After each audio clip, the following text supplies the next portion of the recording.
Hi friends, అందరికీ welcome back to my channel. అందరూ బాగున్నారా అండి? నేనైతే చాలా బాగున్నాను. ప్లీజ్ అండి, వీడియో నచ్చితే తప్పకుండా లైక్ చేయండి, షేర్ చేయండి, అలాగే ఛానల్ని సబ్స్క్రైబ్ చేసుకోండి.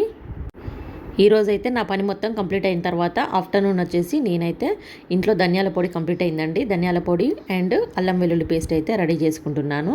ఈ వీడియోలో అయితే చాలా కష్టపడ్డాను వీడియో తీయడానికైతే. వీడియో తీయాలంటే చాలా కష్టం బాబోయ్.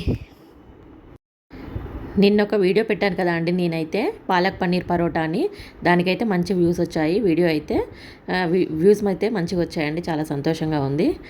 అలాగే చూసిన ప్రతి ఒక్కరూ ఛానల్ని సబ్స్క్రైబ్ చేసుకోండి ఫ్రెండ్స్. వీడియోకి లైక్ ఇచ్చి ఛానల్ని సబ్స్క్రైబ్ చేసుకోండి. అలాగే మీ ఫ్రెండ్స్ అండ్ ఫ్యామిలీకి షేర్ కూడా చేయండి ఫ్రెండ్స్. కొంచెం సపోర్ట్ చేసిన వాళ్ళు అవుతారు.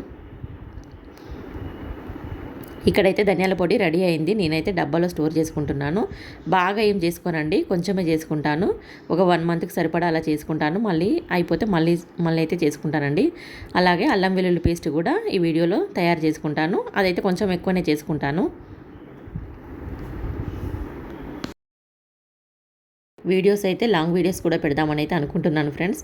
ఎందుకంటే షార్ట్ వీడియోస్కు కొంచెం వ్యూస్ అనేది ఇంప్రూవ్ అయిన తర్వాత లాంగ్ వీడియోస్ పెడదామని అయితే ఆలోచించుకున్నాను. కానీ ఇప్పుడైతే కొంచెం వీడియోస్ కూడా లాంగ్ వీడియోస్ కూడా కొంచెం పెడితే బాగుంటుందని అనిపిస్తుంది. నెక్స్ట్ అయితే ట్రై చేస్తాను, లాంగ్ వీడియోస్ పెట్టడానికి కూడా ట్రై చేస్తాను.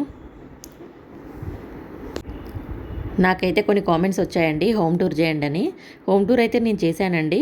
వీడియో అయితే చూడండి ఒకసారి. కాకపోతే నేను మొత్తం వీడియో అయితే తీయలేదు, కొంచెం మినీ వ్లాగ్ లెక్క తీశాను. మినీ హోమ్ టూర్ అయితే చేశానండి. వీడియో అయితే ఒకసారి చూడండి. నేను ఎప్పుడు అల్లం వెల్లుల్లి పేస్ట్ వేసుకున్నా కానీ 1/2 కేజీ వెల్లుల్లి 1/2 కేజీ అల్లం తీసుకుంటానండి. కొంచెం అయితే రాక్ సాల్ట్ వేసుకొని ఒక నిమ్మకాయ అయితే పిండుకుంటాను ప్రతిసారి. నిమ్మకాయ పిండుకుంటే ఏంటంటే మనకు అల్లం అనేది కలర్ షేడ్ కాకుండా ఉంటుంది. కలర్ అనేది కొంచెం బ్లాక్ అవుతుందండి. లేకపోతే నేనైతే ప్రతిసారి నిమ్మకాయ అయితే ఇలా పిండుకొని చేసుకుంటాను. అల్లం అనేది ఎన్ని రోజులు స్టాక్ ఉన్నా కానీ కలర్ అయితే యథావిధిగా అదే విధంగా ఉంటుందండి. ఓకే అండి, వీడియో నచ్చితే తప్పకుండా లైక్ చేయండి, షేర్ చేయండి, అలాగే కామెంట్ కూడా చేయండి. ఛానల్ని సబ్స్క్రైబ్ కూడా చేసుకోండి ఫ్రెండ్స్. బాయ్ మరి, థ్యాంక్స్ ఫర్ వాచింగ్.